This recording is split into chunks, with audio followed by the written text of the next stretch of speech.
Bonsoir à toutes et à tous. Merci d'être présents et de nous accompagner ce soir dans cette 26e édition de Cité Philo. Je suis très heureux d'accueillir et de vous présenter Péric Pitroux pour parler de son livre, mais pas seulement. On va aussi cheminer autour, mais on va aussi aborder son dernier livre, Les anthropologues et la vie, paru tout récemment aux éditions Mimesis. Les anthropologues et la vie, c'est son titre. Il y en a des exemplaires sur la table à ma gauche. Quelques mots de présentation pour commencer. Péric Pitroux, vous êtes directeur de recherche au CNRS, à la Maison française d'Oxford et au laboratoire d'anthropologie sociale du Collège de France, où vous dirigez l'équipe Anthropologie de la vie. Vous êtes l'auteur, en dehors de cet ouvrage qui vient de paraître, d'un livre extrêmement dense, riche, qui m'a beaucoup inspiré. Je ne suis pas anthropologue, on aura peut-être l'occasion d'en parler. Moi, je suis philosophe de formation, mais je m'intéresse par ailleurs beaucoup à l'anthropologie et j'ai été très inspiré par ce livre très, très riche, consacré aux activités rituelles d'un groupe du sud du Mexique, les Mixe, on dit, ça s'écrit Mix, M-I-X-E, on dit les Mixe. Ouvrage intitulé « Le chemin et le chant », le chant qu'on cultive, parce que, phonétiquement ça pourrait être autre chose, et qui est paru en 2016.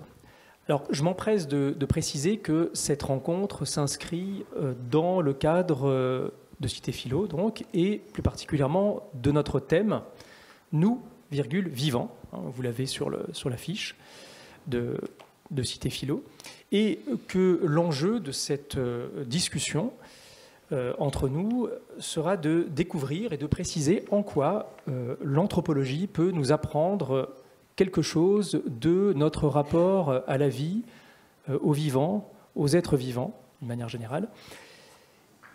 Point qui ne va pas de soi. On pourrait même s'étonner, ici, de convoquer l'anthropologie, de convoquer les anthropologues pour comprendre la vie. En effet, l'anthropologie, alors on pourra s'arrêter tout à l'heure un peu plus sur la définition, c'est déjà en soi un problème de définir l'anthropologie, mais on pourrait dire au minimum que l'anthropologie est une science humaine qui, à partir d'observations empiriques de terrain, s'efforce de dégager des structures, des lois, des invariants qui sous-tendent l'existence sociale. Donc, au premier abord, on serait tenté de s'étonner donc de se tourner vers l'anthropologie pour comprendre la vie. On serait plus spontanément tenté de se tourner vers la biologie, par exemple. Et on se demandera donc ce que les anthropologues ont à voir avec la vie, ce qu'ils ont à nous dire de la vie. Et peut-être, en premier lieu, faudra-t-il préciser ce qu'il faut entendre par le mot « vie ». Tout simplement, dans les anthropologues et la vie.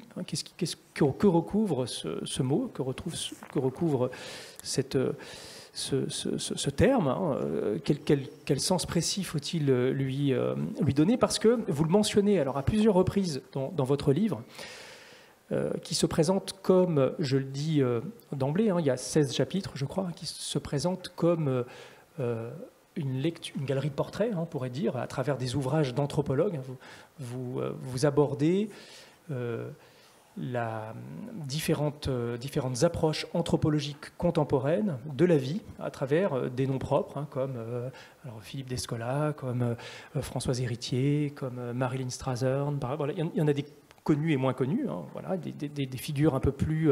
qui peuvent être connues, moins connu du grand public, connu j'imagine dans le champ de l'anthropologie, mais à travers, régulièrement dans ce livre, vous soulignez à quel point ce terme de vie est aussi fascinant qu'il peut être aussi vague, imprécis, presque incantatoire. Vie, ça peut vouloir dire tellement de choses, et ce terme est souvent employé, d'ailleurs par les anthropologues eux-mêmes, par certains, pour...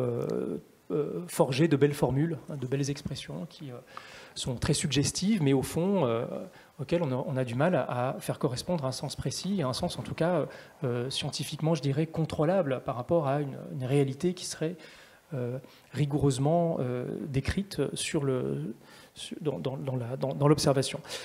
Et c'est justement, alors, de votre côté, à cette facilité que vous entendez résister au fil des pages de ce livre, où s'esquisse, à travers ces portraits, en creux, à travers la lecture d'autres anthropologues, où s'esquisse votre propre projet d'une anthropologie de la vie, qui sera l'objet, je crois, voilà, d'un livre qui est en train de s'écrire, d'être écrit, et qui sera sans doute apparaître prochainement. Et donc, à travers votre lecture, je dirais d'une manière... Ces lectures sont généreuses, enthousiastes, mais aussi critiques. Voilà, bien entendu, ça va ensemble, si j'ose dire. C'est aussi à condition d'être critique aussi qu'on peut être, et d'être juste, que l'on peut aussi être enthousiaste au contact de ces lectures. On sent donc votre propre élan, votre propre ardeur, votre propre passion, si j'ose dire, pour aborder cette question de la vie dont vous dites, page 54, c'est une formule qui m'a frappé, c'est pour ça que je voulais la citer, quelle est l'une, justement, je vous cite, des plus passionnantes, cette question de la vie, une des plus passionnantes que la pensée ait à traiter. Voilà, donc cette formule m'a frappé, elle me semble tout à fait remarquable et susceptible d'être mise en exergue de cette discussion. Alors, cette discussion va commencer entre nous. Je rappelle simplement que, comme habituellement à Cité Philo, on va commencer par discuter ensemble de manière très, très libre et très progressive pour entrer dans le propos du livre, pour entrer aussi dans cette anthropologie de la vie que vous essayez de dégager.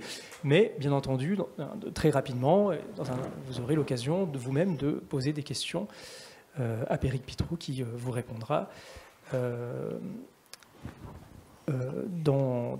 l'occasion d'un échange qui, je n'en doute pas, sera fructueux. Donc vous le verrez, notre discussion sera ponctuée d'illustrations diverses qui appuieront, accompagneront, stimuleront aussi le propos et la discussion entre nous. Alors, sans plus tarder, et peut-être avant d'en venir au vif du sujet, c'est-à-dire à la question de la vie, je voudrais qu'on s'arrête juste un moment sur votre domaine de compétence, celui que j'ai évoqué à l'instant et qui est dans le titre, l'anthropologie, et sur les rapports entre l'anthropologie et la philosophie. Alors, sous deux aspects. D'une manière générale, parce que j'ai envie de dire qu'en France, il y a une tradition qui remonte à loin, de dialogue, de discussion, de relations, de rapports étroits entre l'anthropologie et la philosophie, et également à l'intérieur de votre propre parcours. Alors, si je commence par là, c'est aussi parce que nous nous appelons Cité Philo, il y a philosophie. Bien sûr, nous invitons toutes sortes de spécialistes, de chercheurs, de penseurs qui ne sont pas seulement issus de la philosophie, mais néanmoins, voilà, il me semble intéressant de commencer par essayer de situer l'anthropologie par rapport à la philosophie avant de voir ce que l'anthropologie peut avoir à nous dire de la vie. Bien, merci beaucoup déjà pour ces mots très généreux et puis pour cette invitation à venir à nouveau à Cité Philo à Lille. C'est vraiment un plaisir. Donc rien qu'en vous écoutant, et puis on a discuté depuis quelques semaines ou quelques mois, de nouvelles idées me sont venues. Donc on va essayer effectivement de rester, de coller à certains points qu'on a envie d'exposer aujourd'hui. Avec effectivement quelques images et quelques illustrations, et puis vos questions ensuite. Alors bon, pour les illustrations, le principe qui a commandé la sélection de ces images est évidemment de ne pas faire un exposé technique, puisque nous sommes un dimanche soir, dans un public de non-spécialistes. Je ne suis pas là pour faire un cours d'anthropologie. Le livre a un certain degré de technicité que je préfère ne pas cacher tout de suite. Néanmoins, on peut en parler simplement. Et j'ai décidé, en plus d'en parler simplement, d'avoir deux types d'images. Alors, les premières images, et qui sont quand même les images les plus importantes, c'est des images ethnographiques qui renvoient à des situations d'enquête faites par des ethnologues partout sur la planète. Puisque peut-être, avant d'aller plus loin, on peut tout de suite... je n'ai pas oublié la question de la philosophie, mais peut-être rappeler la distinction entre ethnologie et anthropologie, ethnographie, ethnologie, anthropologie, puisque parfois ce sont des éléments qui ne sont pas aussi clairs qu'on pourrait le penser. L'ethnographie, c'est l'enquête dans un site, dans un village, dans un laboratoire de sciences, n'importe où. enquête à visée monographique lors de laquelle on va étudier des fragments de la vie des humains, la religion, la technique, la politique. Et donc, on va garder la trace de cette expérience dans une graphie qui peut prendre la forme de photos, de vidéos, etc. L'ethnologie, alors je ne fais que redire ce que Lévi-Strauss puis Descola explique Descola désormais explique très classiquement pour distinguer les trois niveaux. Le niveau de l'ethnologie est la première montée en généralité pour effectuer des comparaisons entre une enquête, par exemple dans un village mexicain, dont je vais vous parler dans un instant. Si vous comparez cette enquête avec un village qui est situé à 10 km ou à 30 km ou à 300 km, avec des Amérindiens qui parlent une autre langue, mais qui ont grosso modo le même type de vie, le même type de religion, en gros qui ont des sociétés qui ne sont pas les mêmes mais qui sont similaires, eh bien c'est le stade de la comparaison ethnologique. On pourrait dire comparer des choses qui se ressemblent. Le stade anthropologique pousse au maximum la dimension comparatiste en se situant au niveau de l'anthropos, c'est-à-dire des humains, en partant du principe qu'il y a une unité du genre humain et il y a une diversité des sociétés humaines. Et donc là, la comparaison devient très risquée, pour le dire de façon un peu provocatrice, puisque là, on va comparer ce qui, a priori, est dissemblable. Un laboratoire de sciences et une tribu en Amazonie. Mais sur certains points, sous un certain rapport, pour employer un terme très philosophique, on peut établir des comparaisons sur la façon d'organiser les religions, sur les systèmes de parenté, sur les régimes politiques, etc. Et donc le livre qui est présent ici a comme particularité d'être rédigé par quelqu'un qui a fait une enquête de terrain, donc c'est l'enquête dont je vais vous parler dans un instant, et qui discute avec des auteurs qui ont aussi réalisé des enquêtes de terrain et qui ont eu cette première étape de comparaison ethnologique avant d'avoir des propositions anthropologiques plus générales. Alors, dans ce panorama international, il y a une spécificité française par rapport à la philosophie, qui est effectivement l'existence d'une lignée d'anthropologues qui ont eu une formation en philosophie, et en plus on pourrait même creuser d'une façon encore plus spécifique. Ils sont passés par normale supérieure et ils ont eu l'agrégation de philosophie. Alors c'est très intéressant parce que ça indique une dimension très philosophique de l'anthropologie française, une capacité à articuler d'une façon rigoureuse des concepts, mais ça s'allie à quelque chose qui est très nouveau aussi dans le champ de la philosophie, qui émerge, pour faire très vite, avec Durkheim à la fin du XIXe siècle, qui est l'idée qu'à un moment donné, la méthode subjective de la philosophie qui cherche à penser le monde à partir du sujet pensant, eh bien, est contestée dans sa capacité à nous faire comprendre la vie des humains en société, ou même l'existence humaine. Et avec Durkheim et d'autres, apparaît l'idée qu'on peut avoir un regard objectif sur les humains. Et donc, c'est l'apparition des sciences sociales. C'est étudier les humains à partir du fait linguistique, du fait sociologique, du fait psychologique, et traiter les humains d'une façon un petit peu externe. Et donc, c'est évidemment Durkheim qui a été, en France, un des moments de bascule, puisque c'est quelqu'un qui est à la fois très philosophe et en même temps qui, à un moment donné, crée littéralement une science de la société. Et avec son neveu, Marcel Mauss, aussi agrégé de philosophie, ils ont constitué l'école française de sociologie entre les années 1980 et... école qui a été décimée au moment de la Première Guerre mondiale, mais qui a aussi disséminé d'une certaine façon par la suite. Mauss et Durkheim ont été formés à la philosophie classique, mais ils ont, pour moi, c'est des actes intellectuels révolutionnaires, ils ont compris ou proposé d'étudier l'humain dans une perspective comparatiste. Et donc, ce sont les premiers à avoir donné les bases, alors évidemment avec des collègues aux États-Unis ou en Angleterre, à avoir mis sur un même plan l'idée que la connaissance des sociétés occidentales pouvait être mise sur le même plan avec la connaissance des sociétés dites traditionnelles ou non occidentales. Et donc, ils ont proposé pour la première fois, de même dans un même creuset analytique, des récits ethnographiques, des textes d'histoire du droit romain, des textes de religion ou de linguistique, pour augmenter leur connaissance des humains. Notez bien que ni Durkheim ni Mauss ne sont sortis de leur cabinet où ils étudiaient ou de leur bibliothèque. Ils avaient une connaissance phénoménale impliquant une connaissance des langues, etc., mais pas d'enquête de terrain. Et donc c'est avec Lévi-Strauss, pour faire très rapidement, où on a le schéma d'un philosophe qui est donc formé à la conceptualisation, mais qui va sortir sur le terrain, qui va aller pas simplement penser le monde d'une façon abstraite, mais véritablement construire ces données à partir d'observations propres. Et là, ce qui est très particulier, c'est que l'expérience ethnographique implique une forme de retournement par rapport à l'objectivité. C'est que ce qui fait le poids de l'expérience ethnographique, c'est qu'on ne fait pas simplement que objectiver ou traiter objectivement des faits humains. L'expérience ethnographique, c'est une expérience dans laquelle le sujet observant est lui-même un objet d'analyse. Il va lui-même comprendre pourquoi c'est différent dans une communauté, dans un groupe humain, plutôt que dans son groupe d'origine. Et ce travail d'interrogation sur ses propres catégories intellectuelles est un travail de comparaison anthropologique qui remet la subjectivité, alors au sens d'une subjectivité du sujet pensant, au centre de la démarche.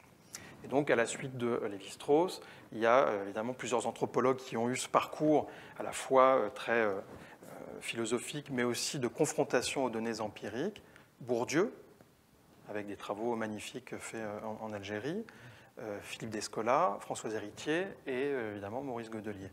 La liste étant non close, puisqu'à chaque génération, on voit qu'il y a des agrégés de philosophie ou des certifiés, dans mon cas, qui, en fait, à un moment donné, passent de la bibliothèque de la Sorbonne, de la montagne Sainte-Geneviève, à une autre montagne. Alors peut-être que je peux...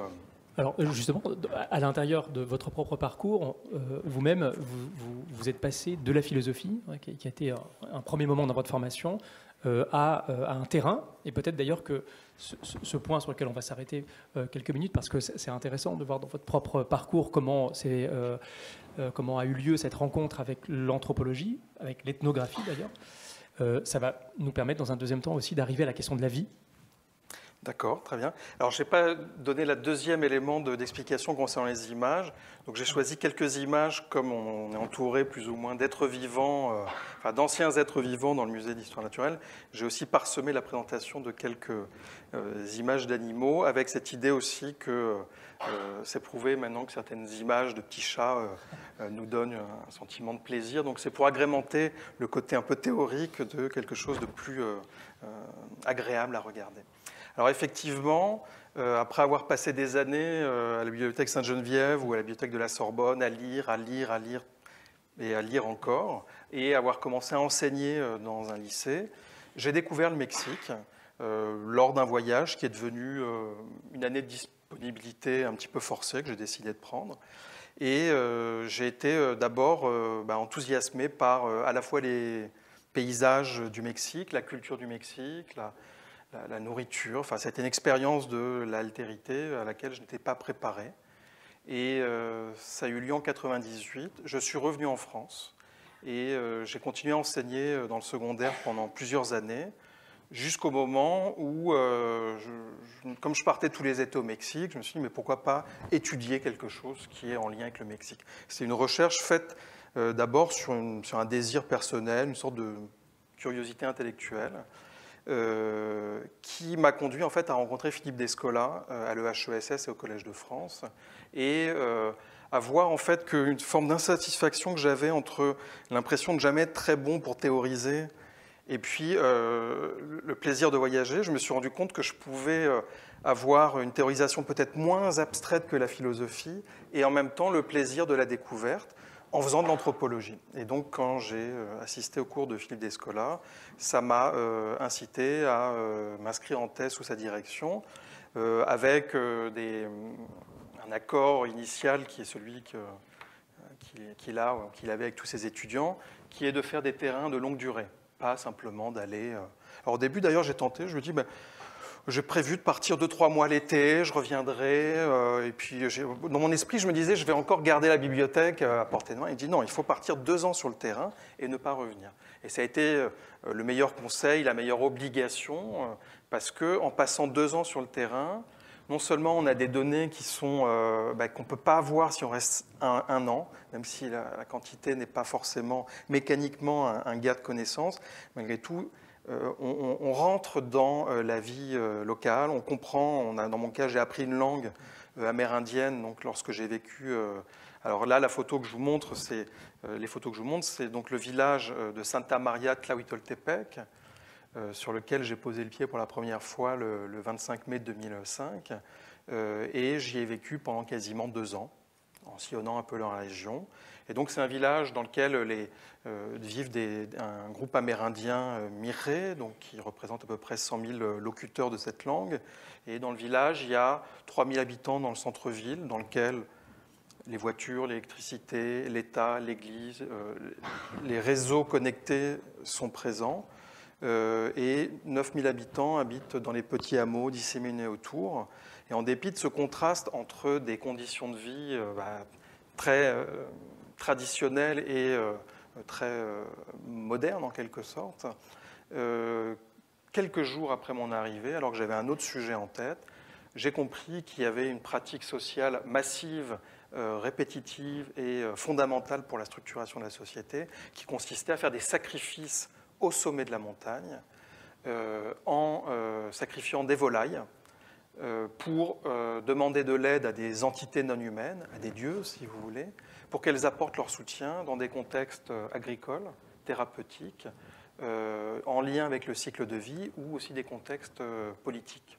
Et donc j'ai accompagné les familles et aussi l'équipe municipale qui se rend au sommet de la montagne, comme vous le voyez ici, pour faire des sacrifices, donc je ne rentre pas dans les détails techniques, donc au sommet de la montagne, tout en énonçant des prières en miré pour demander de l'aide à une entité qui s'appelle « Celui qui fait vivre », Yikrurk Artpe.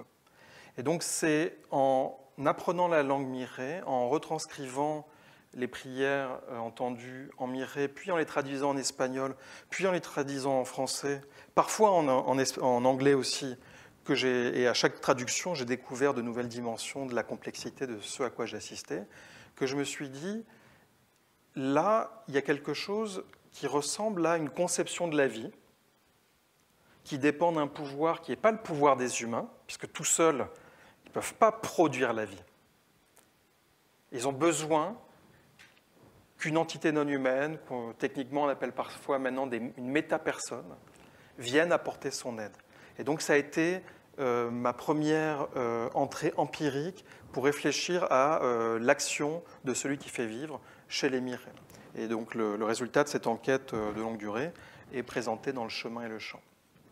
Et effectivement, quand je suis sorti du terrain après quelques années, le philosophe un peu hésitant que j'étais a totalement changé en fait sa façon de penser les problèmes, puisque je n'ai pensé qu'à partir de données que je produisais moi-même et d'observations que je réalisais directement. Et en fait, ça a changé énormément de choses.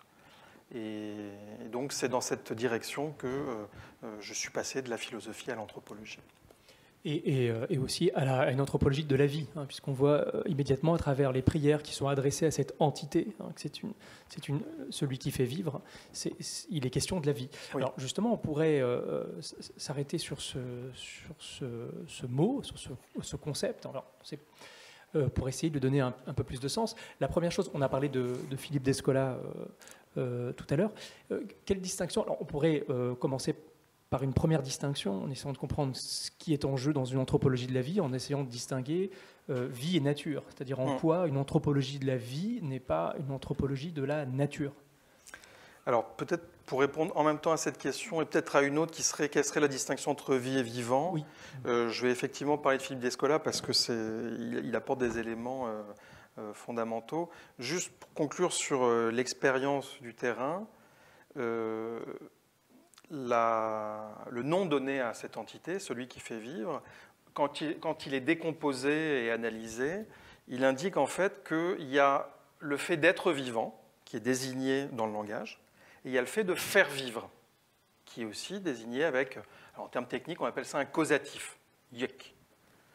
Donc, ça veut dire qu'il faut distinguer les caractéristiques qui font qu'un être est vivant, un végétal, un animal, etc., et un principe qui peut être matériel, spirituel, plus ou moins personnalisé, qui vient causer l'être vivant, enfin les effets qu'on voit dans l'être vivant, la croissance, la reproduction, etc.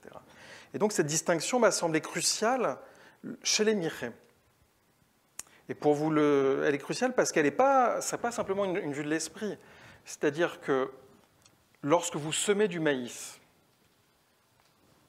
vous avez une connaissance d'un être vivant et de la façon dont il va fonctionner. Vous savez qu'il faut le semer à tel moment, etc. Donc il y a une technique que vous allez mettre en place. Technique du vivant, comme j'appelle. Si vous demandez à celui qui fait vivre de faire pleuvoir, ce n'est pas du tout le même niveau de conceptualisation et de technique qui est à l'œuvre. Vous demandez là à ce qu'il y ait un agent qui, avec la terre, fasse vivre le maïs, le fasse croître, le fasse se multiplier. Et donc ce double niveau entre vie et vivant m'a semblé être crucial pour décrire finement ce que font les humains. Et j'ai trouvé que dans beaucoup de textes de la littérature anthropologique, il y avait alors le mot vient en anglais conflation, hein, une sorte comment dire, de non-distinction entre vivant et vie, life and living. Or, en rigueur de termes, ce sont des termes qui ne sont pas les mêmes. Et chez Descola, c'est aussi très clair lorsqu'on lit ses premiers ouvrages, La nature domestique, dans lequel il donne des descriptions. Alors maintenant, on est parfois habitué par de la naturiculture et à une vision très philosophique, très abstraite que certains commentateurs peuvent donner de Descola. Mais les premiers ouvrages, et même par de la naturiculture, fourmillent de descriptions ethnographiques extrêmement détaillées, en particulier sur les pratiques de jardinage et sur les pratiques de chasse. Et dans l'ouvrage de Descola, il est clairement distingué les savoirs qui sont mobilisés pour traiter les animaux dans la chasse, pour traiter les végétaux, en gros les savoirs techniques. Et ces savoirs se combinent avec d'autres savoirs qui sont des savoirs rituels, avec des prières qui sont adressées au maître des animaux ou à la divinité en charge de la croissance des végétaux. Et donc là aussi, on voit qu'il faut distinguer les interactions avec les êtres vivants et les interactions avec des entités qui sont capables de faire croître, de faire vivre, de régénérer le gibier. Et donc c'est aussi la lecture de Descola qui m'a permis de bien penser cette distinction. Et elle m'a permis, pour ne pas oublier ta question, de voir aussi c'est quoi la différence entre nature et vie. Alors déjà, Descola montre que la notion de nature, elle est en fait très construite dans le monde occidental. Donc c'est un peu la position que j'adopte dans le projet d'anthropologie de la vie. De la même façon qu'il y a une anthropologie de la nature qui décrit les différentes façons dans les sociétés humaines de se relier à leur environnement, et que ces façons renvoient à des concepts de la nature qui sont très distincts. De la même façon, je soutiens qu'il y a différentes conceptions de la vie sur la planète, selon les sociétés humaines, selon les techniques. Et très spécifiquement par rapport à la question de la nature, le point de complémentarité avec le travail de Descola, c'est que l'anthropologie de la nature désigne la relation aux vivants non humains et aussi aux métapersones qui font vivre. Lorsqu'on s'intéresse à la vie, il y a quelque chose de transversal qui correspond à la fois à des phénomènes qu'on voit chez les animaux, chez les végétaux, mais aussi chez les humains. Et donc, à la fois, la démarche, elle est totalement dans la continuité de l'anthropologie de la nature, mais les objets sur lesquels je réfléchis sont plus transversaux, puisque le corps humain est aussi un lieu de manifestation de la vie qui gagne à être étudié dans une perspective comparatiste. Oui, alors je me demandais si d'ailleurs, dans la distinction entre nature et vie, à partir de ce qui vient d'être dit, on ne pouvait pas voir dans la vie plutôt des processus. Enfin, je ne sais pas si la nature elle-même, elle est elle renvoie plutôt à un support passif, là où, dans l'idée de vie, il y aurait l'idée qu'on intervient dans des processus, ou comment est-ce qu'on peut favoriser ou empêcher des processus.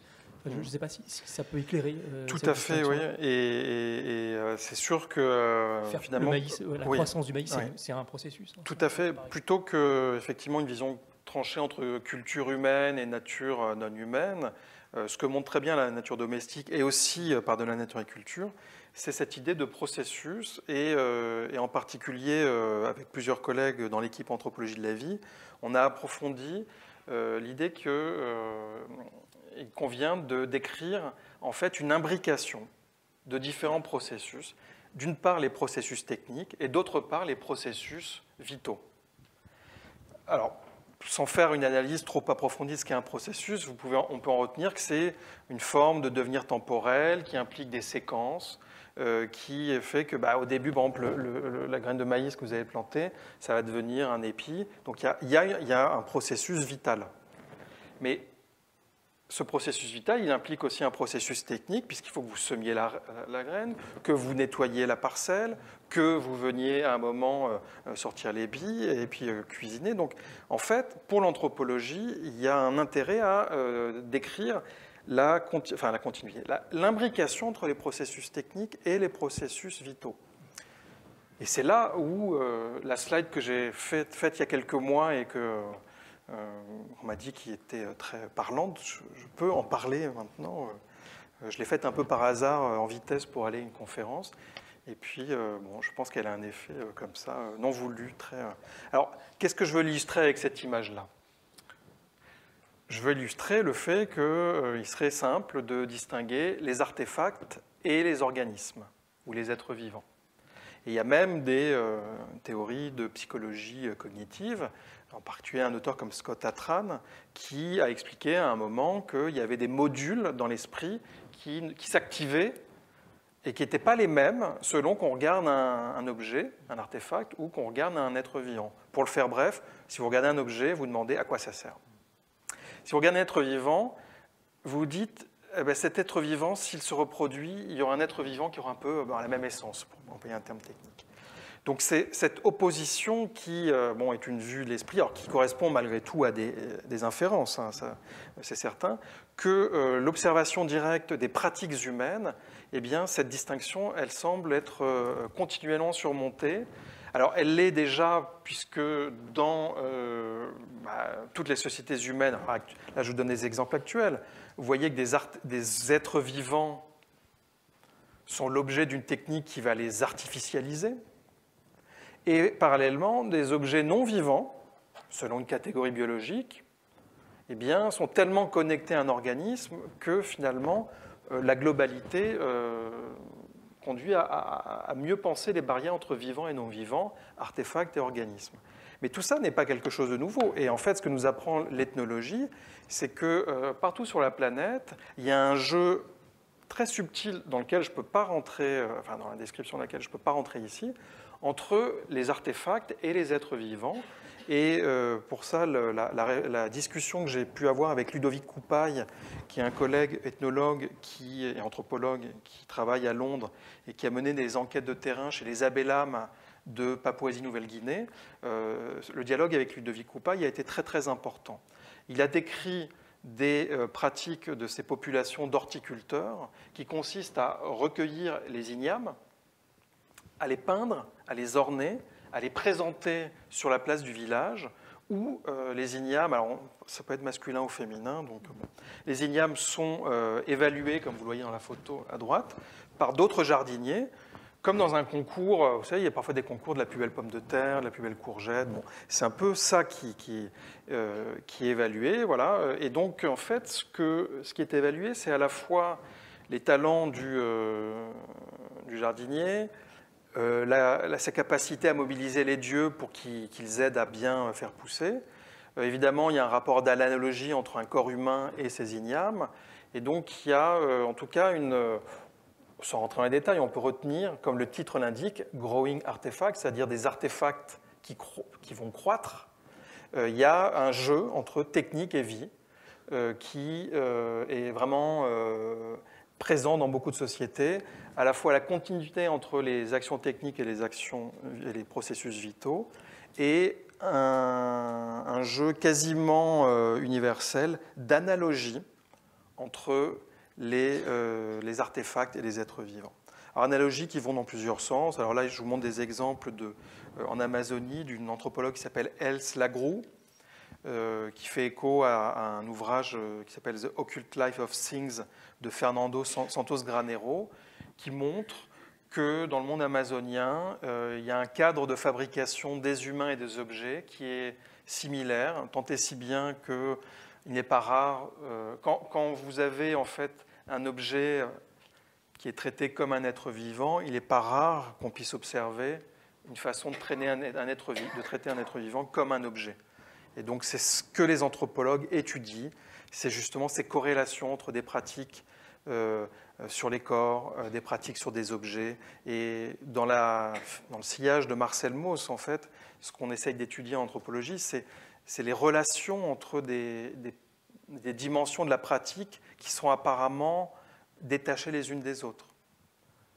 Peindre un enfant, construire un tabouret, après tout, bon, ça n'a rien à voir. Et en fait, sous un certain rapport, ça a à voir.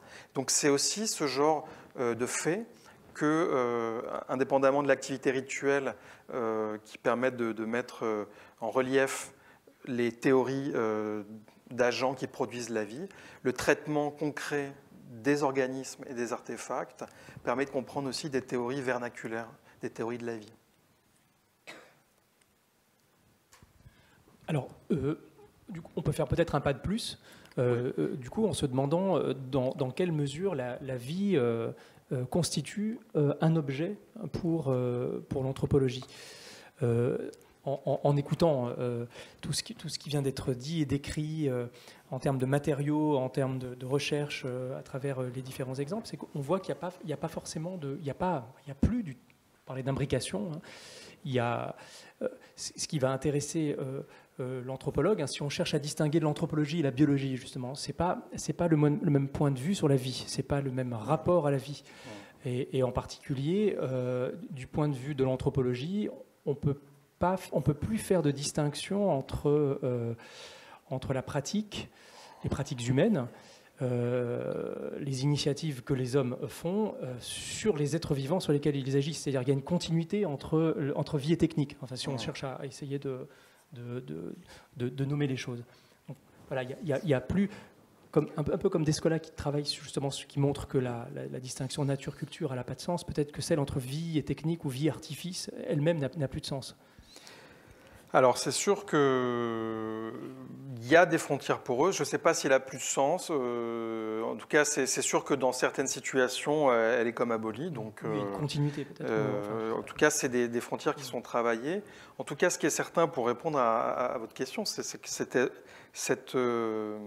cette dimension technique et sociale des relations vivants explique que les anthropologues font un autre travail que les biologistes.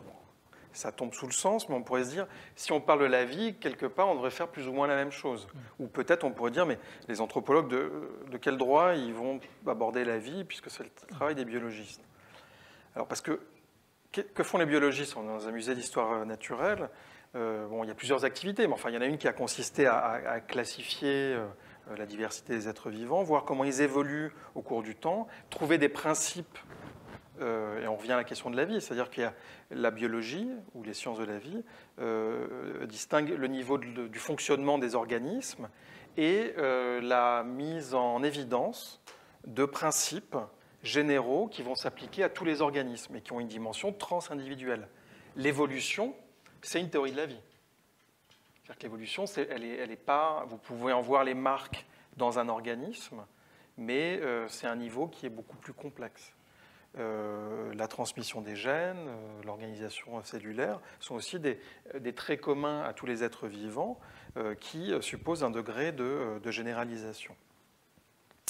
Alors, on pourrait dire, bon, les anthropologues, par rapport aux vivants, ils pourraient s'inspirer de la biologie. Et alors, il y a eu un courant qui continue d'ailleurs à exister, qu'on appelle l'ethnobiologie, qui consiste à aller dans toutes les populations du monde et à partir du du constat selon lequel toutes les sociétés humaines classifient les êtres vivants. Toutes. Toutes ont des classifications à hiérarchie inclusive, avec un mot pour dire animaux, un mot pour dire espèce, un mot pour dire végétal, un mot pour dire oiseau, etc. Bon. Donc il y a eu des travaux qui ont été menés pour essayer de comparer les classifications vernaculaires et les classifications occidentales. Alors c'est très intéressant, ça permet de réfléchir en fait à l'organisation des savoirs sur le vivant. Mais en fait, ce dont on se rend compte, c'est que ces catégories, alors certaines sont probablement innées, mais elles sont fortement corrélées à des pratiques techniques, à des pratiques sociales. Et par exemple, si vous avez, en Mexique où j'ai vécu, il y a une catégorie spécifique dans les... En fait, il y a des catégories utilitaires, pour le dire très vite. Si vous avez une catégorie comestible, non comestible, c'est une catégorie qui n'est pas naturaliste, elle est sociale, elle est sociotechnique. Selon ce que vous pouvez cuisiner, il y a des végétaux ou des animaux qui vont être plus ou moins importants dans notre classification. Donc au Mexique, il y a une catégorie, par exemple, air sauvage, qu'on peut préparer en soupe. Donc l'anthropologie ne peut pas suivre complètement la biologie et la copier en quelque sorte, ou être... Dans l'histoire des sciences, il y a eu ces rapports de subordination, d'émancipation. Donc, l'anthropologie n'a pas à être subordonnée à la biologie, même si, dans le fond, l'existence biologique pose des problèmes scientifiques. On pourrait se demander jusqu'où les faits de culture peuvent être déterminés par la biologie. Et ça, c'est un problème que, à ce stade-là, je n'aborde pas, mais qui est important. Les ethnologues, eux, ils s'intéressent à 3 niveaux, en tout cas c'est comme ça que je simplifierai les choses, parmi la diversité des activités dans la vie d'une société. Il y a 3 niveaux qui me semblent intéressants à mettre en avant. C'est les anthropologues peuvent documenter les théories de la vie que les anthropologues, que les sociétés vont élaborer. Je vous montre tout de suite le schéma abstrait, je reviendrai après au chien. Donc, par exemple, la conception qu'il y a celui qui fait vivre, qui va être là pour faire croître le maïs. Les anthropologues décrivent aussi les techniques mises en place à la fois pour interagir avec les êtres vivants, mais aussi avec les métapersones. Et les anthropologues, ou bien les techniques, c'est l'agriculture, l'élevage, la chasse, la médecine, donc toutes les pratiques humaines impliquant le vivant. Et donc là, déjà, vous voyez bien que par rapport au schéma que je vous montre ici, l'objet de la biologie, en quelque sorte, c'est la vie, l'effet d'un principe qui est la vie sur la diversité des formes vivantes. Ça, c'est l'objet sur lequel étudier les sciences de la vie, à la fois la biologie ou l'écologie éventuellement. En revanche, l'anthropologie s'intéresse à ce que moi j'appellerais l'effet de la vie sur les sociétés humaines. Le fait que toutes les sociétés humaines face à des êtres vivants vont se poser un certain nombre de questions, on va essayer de chercher à comprendre pourquoi est-ce que ça va croître, pourquoi est-ce qu'il y a la mort, pourquoi est-ce qu'on est en santé, pourquoi est-ce qu'on n'est plus malade et qu'on est en bonne santé, pourquoi on se reproduit. Donc ça, c'est des théories, mais ce n'est pas des théories de l'esprit, c'est des théories qui sont inscrites dans des pratiques. La théorie concernant la mort d'une proie va aussi orienter la fabrication des armes de chasse. La théorie concernant la reproduction va aussi orienter des pratiques de reproduction, etc., etc.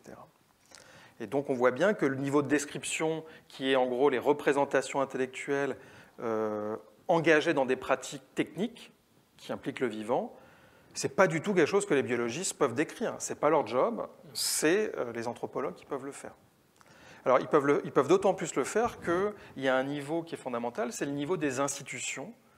Alors souvent on pense que les institutions c'est l'armée, l'hôpital, la famille, les grandes institutions. Alors si on revient à nouveau par des mois à Mauss et à Durkheim, les institutions décrivent simplement des stabilisations dans les manières de penser et de faire.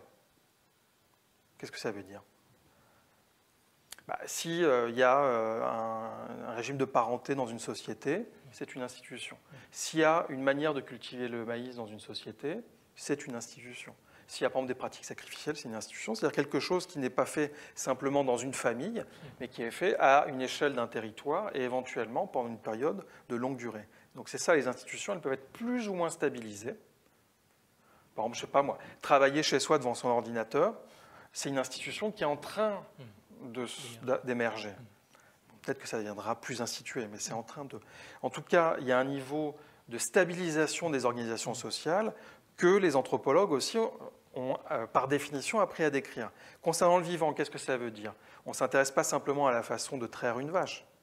On s'intéresse aussi au fait qu'il va y avoir cette pratique articulée à un schéma d'organisation générale qui fait que, par exemple, il va y avoir une valeur économique associée au lait. Et donc ça, c'est un niveau d'organisation sociale qui va avoir un impact sur la technique. Si, par exemple, il est plus rentable de cultiver de la coca ou du pavot pour faire de l'héroïne ou de la cocaïne, eh bien, il y a un effet institutionnel et économique qui va avoir un effet sur la technique. Vous allez abandonner la polyculture pour faire une culture qui est non vivrière. Donc c'est pour ça que ce niveau est important.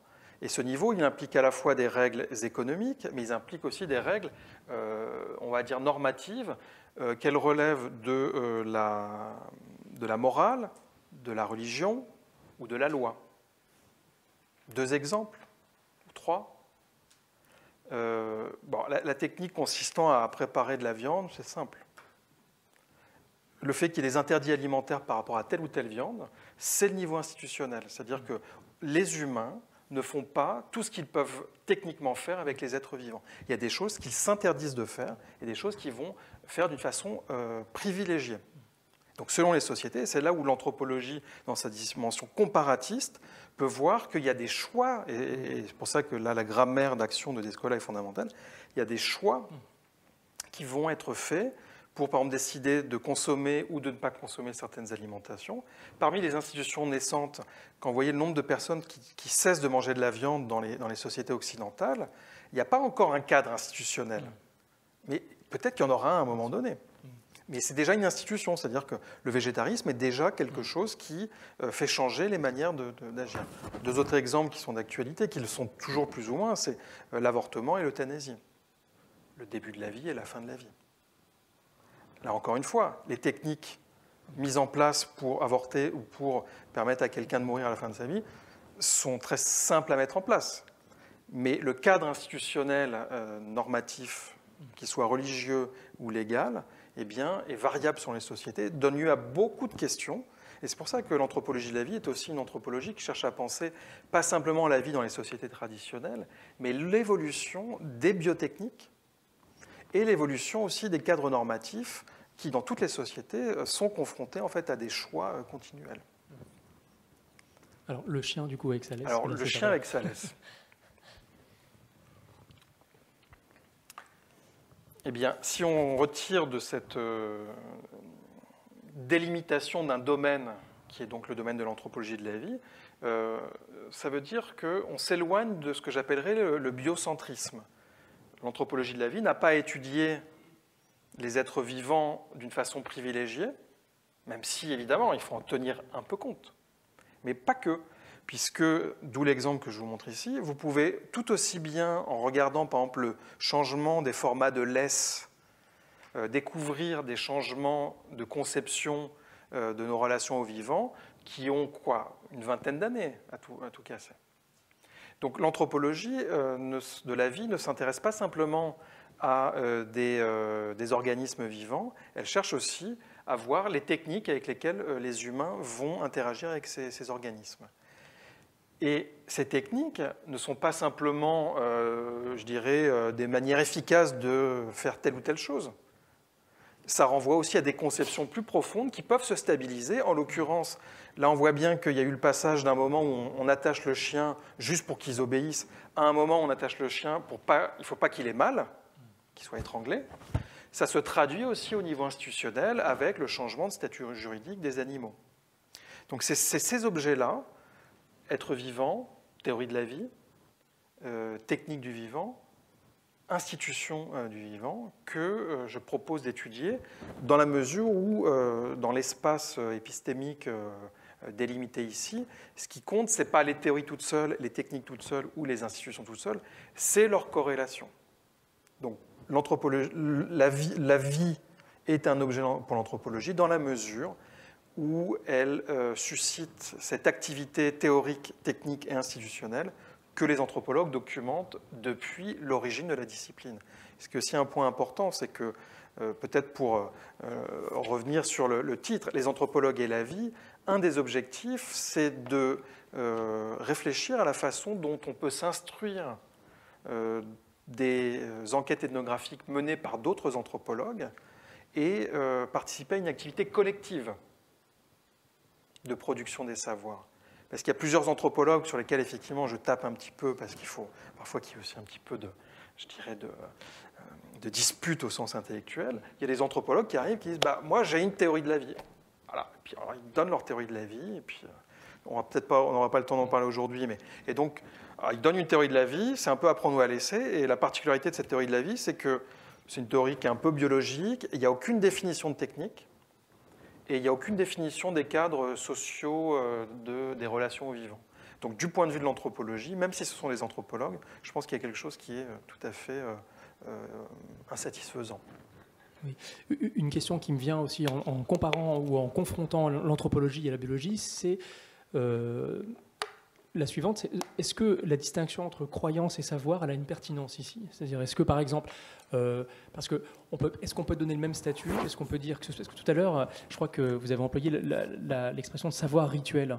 Et donc, moi, j'aurais plutôt, du côté des rituels, utilisé le mot croyance. Par exemple, c'est pas le même point de vue sur les processus vitaux de dire que le maïs a besoin d'eau, doit être planté à telle saison, parce que là, ça repose vraiment sur ce que, du coup, on pourrait. Enfin, moi, j'aurais tendance à considérer comme étant un savoir, c'est-à-dire un savoir fondé sur une base inductive, c'est-à-dire qu'il y a certaines connaissances qui se sont déposées dans un groupe donné, dans une région donnée, à partir de l'observation, on a constaté que faire telle ou telle chose pour le maïs favorisait sa croissance, permettait de récolter plus, permettait de ne pas appauvrir le sol, etc. Donc ça, c'est fondé quand même sur de l'observation. Alors que invoquer celui qui fait vivre pour faire croître le maïs, c'est un niveau que j'aurais tendance à réserver plutôt du côté de la croyance, dans la mesure où il s'agit d'entrer en relation avec une méta-personne, c'est ça, ou avec de l'invisible, avec une entité invisible. Donc je voudrais savoir si ça a une pertinence ou pas du tout. Si, non, je pense que c'est très pertinent, en particulier dans une perspective philosophique, et en particulier quand on doit expliquer la différence entre l'activité scientifique qui repose sur des méthodes, sur un rapport entre la théorie et les faits qui n'est pas la même chose que certaines croyances. Alors, en anthropologie, c'est vrai qu'on a une position qui est un peu plus, comment dire, tout en étant une science, on reconnaît, en fait, on s'intéresse surtout à l'effort de compréhension du réel qui se manifeste, y compris dans des contenus intellectuels qui peuvent sembler non scientifiques. C'est ce que Lévi-Strauss appelait la science du concret. C'est le fait que dans toutes les sociétés humaines, il y a une façon d'organiser le réel. Il y a eu ce qu'il appelle aussi le miracle néolithique, avant d'avoir accès à une connaissance fine du fonctionnement des animaux et des végétaux, les humains ont réussi à les cultiver, à les domestiquer. Donc je m'inscrirai un peu dans cette tendance, c'est-à-dire tout en reconnaissant, en distinguant effectivement la rigueur de la démarche scientifique, sa dimension collective, sa confrontation en fait avec des contre-épreuves empiriques, de montrer en fait que le rapport aux faits n'est pas absent dans toutes les pratiques, et y compris la façon de concevoir des systèmes écologiques avec des entités qui vont agir. Il y a quand même un effort d'objectivation de ce réel, alors effectivement qui est moins abstrait que celui auquel on assiste dans la science occidentale. Alors si on voulait adopter un point de vue un peu provocateur, on pourrait dire, dans le fond, les théories de la vie de la science occidentale, elles sont elles-mêmes extrêmement diversifiées, elles changent au cours de l'histoire, et surtout, point fondamental, on n'a jamais affaire à des théories de la vie biologique qui seraient de pures théories de la vie. Elles sont toujours articulées à une expérience sociale. Un exemple, si vous parlez de la guerre au virus, on peut dire oui, ce n'est qu'une métaphore, mais dans le fond, c'est plus qu'une métaphore. C'est-à-dire que la façon même d'observer, ça a été démontré, par exemple des maladies comme le cancer, et de penser qu'il faut les combattre, eh bien, on mobilise en fait une expérience sociale, de la même façon que la Chouar d'Amazonie mobilise une expérience sociale pour parler aux maîtres des animaux. Donc voilà, ça serait pour répondre en deux temps, mais globalement, je pense qu'il ne faut pas distinguer effectivement science, donc théorie scientifique de la vie, et théorie de la vie. ma position serait de dire que il y a des théories de la vie qui ne sont pas scientifiques et qui sont non occidentales. Et elles sont tout aussi complexes parce qu'en fait, elles nous renseignent sur l'organisation sociale et technique des sociétés humaines. Alors, encore une question, peut-être avant de donner la parole, si vous avez vous-même des questions ou des réactions à l'égard de ce qui vient d'être dit, c'est, je voudrais revenir à ce terme de vie et essayer de voir en quelle traduction on trouve dans l'anthropologie des théories de ce que c'est qu'une vie. La distinction entre la vie en général, parce que là on a beaucoup parlé de la vie comme processus, alors ensemble de processus qui bien sûr sont chacun singuliers. Le processus qui fait croître une plante n'est pas forcément le même que celui qui fait croître un individu humain, que celui qui explique la mort, etc. Mais voilà, quelle place on fait dans l'anthropologie à ce que c'est qu'une vie, la vie d'une personne ou la vie d'un individu, et donc la singularité d'une vie par rapport à la généralité d'un processus. Alors ça, c'est vrai que c'est une question qui est fondamentale, alors, qui me permet, tout en y répondant, de préciser un point, parce que il ne faut pas se méprendre sur ce diagramme qui est comparatiste, donc c'est une matrice comparatiste. Mais je ne prétends pas que le mot vie, je lui donne une définition universelle. En particulier parce que parfois j'ai des objections, on me dit mais là vous avez une conception universelle de la vie vous avez une conception de la vie qui est une conception biologiste occidentale et vous là vous l'universalisez. Déjà une des opérations du comparatif, c'est de voir quels sont les termes employés par chaque société. Et pas simplement d'une façon sémantique, c'est pas de dire qu'il y a vida ou life, c'est de voir à chaque fois comment les termes qui sont employés sont le résultat d'une activité de théorisation, d'une technique et d'une institution. Donc ma proposition, pour être tout à fait précis, c'est pas du tout de défendre une théorie universelle de la vie. Ma proposition est de défendre l'idée qu'il y a un universel anthropologique, donc ce qui n'est pas rien, on n'en trouve pas quand même tous les jours des universels anthropologiques. C'est que dans toutes les sociétés humaines, il y a un effort de généralisation par rapport à des processus comme la reproduction, la croissance.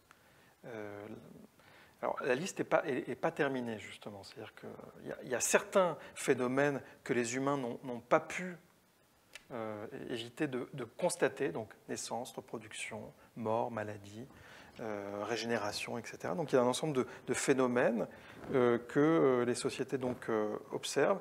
Et il y a un effort pour avoir des théories générales, des techniques générales et des institutions qui sont générales. Et donc ce qui est universel, c'est cet effort pour généraliser. Qu'est-ce que c'est que la généralisation ? Si vous arrosez une fleur pour qu'elle puisse pousser, et que vous savez que si vous ne l'arrosez pas, elle va mourir, eh ben, c'est un savoir que vous pouvez appliquer, un savoir général que vous pouvez appliquer sur une autre fleur. Donc c'est ça la généralisation. Et en fait, on pourrait dire que les théories scientifiques poussent au maximum cet effort de généralisation. Mais partout dans les sociétés, on a un effort de généralisation. De la même façon, quand les techniques, elles se généralisent. Si vous avez une façon de cultiver le maïs, si tout le monde le fait sur 500 km pendant 2 millénaires, bon, il y a une généralisation. C'est-à-dire que alors ça passe par l'apprentissage. Et les institutions, par définition, une institution, c'est une procédure de généralisation. Donc mon claim, ma position, c'est donc cet effort de généralisation par rapport au vivant, qui se manifeste à la fois donc, dans les non-humains, mais aussi dans le corps des humains. Et c'est vrai que là, il y a quelque chose de particulièrement complexe. Et par-delà la similitude, la polysémie, on va parler de la vie sur Terre, l'ensemble des êtres, du processus qui fait qu'il y a des êtres vivants. On va parler de la vie des saints, ou la vie de X ou Y. Bon, c'est le même mot, mais bon, c'est pas vraiment la même chose. Donc, indépendamment de cet effet, on pourrait dire qu'il y a une sorte d'hésitation sémantique. En fait, je pense que, et c'est pour ça que je vous montre la slide de Marilyn Strathern, il y a quelque chose qui est beaucoup plus essentiel et qu'elle montre très bien dans le livre que je vous indique, donc After Nature, qui n'a pas été traduit en français. D'ailleurs, c'est un peu... C'est les traducteurs. Elle n'est pas traduite Peu, parce que c'est un anglais très... il y a des articles traduits, mais je ne pense pas qu'il y ait de livre. C'est un anglais très... Elle est très connue dans le monde anglo-saxon. anglo-saxon. En France, il n'y a pas encore. C'est, pour le dire d'une façon non exagérée, c'est l'équivalent de Lévi-Strauss en Angleterre. C'est aussi puissant. Et donc je retiendrai deux points ou trois points essentiels de chez Strathern. Le premier, c'est qu'elle a, à ma connaissance, c'est une des premières à justement théoriser l'idée que les humains ont des conceptions de ce qu'est la vie humaine qui sont variables selon les sociétés. Et elle le fait en comparant ses enquêtes en Papouasie-Nouvelle-Guinée, chez les Agen, et en comparant avec les conceptions de la vie en Angleterre. Et elle dit, dans le monde anglais, et par extension dans le monde chrétien, il y a l'idée qu'avant la naissance, l'individu n'existe pas. Il va exister au moment de la conception. Après la mort, l'individu, il existe jusqu'à la fin des temps. Il n'est plus vivant, mais il existe en tant qu'individu. Donc ça nous semble, dans l'environnement un peu chrétien, quelque chose de normal. L'anthropologie dit, mais en fait, ce n'est pas du tout normal, parce que ce n'est pas du tout comme ça partout. Et justement, en Océanie, c'est la formule inverse qui s'applique. Il y a l'idée que de toute éternité existent des groupes familiaux, que l'individu est ce qu'on appelle un être individuel, il se divise. Donc à la naissance d'un enfant, il y a l'idée que l'enfant il incorpore toute une identité collective qui l'a précédé depuis la nuit des temps. Il vit sa vie, comme vous et moi, jusqu'au moment de ce qui est la mort, mais justement la question du passage. Et après, il y a l'idée qu'une fois qu'il y a le décès, on oublie la personne, elle n'existe plus. Donc nous dit Strathern, on a le modèle complètement opposé. Donc ça, c'est quand même quelque chose de très, très fort intellectuellement.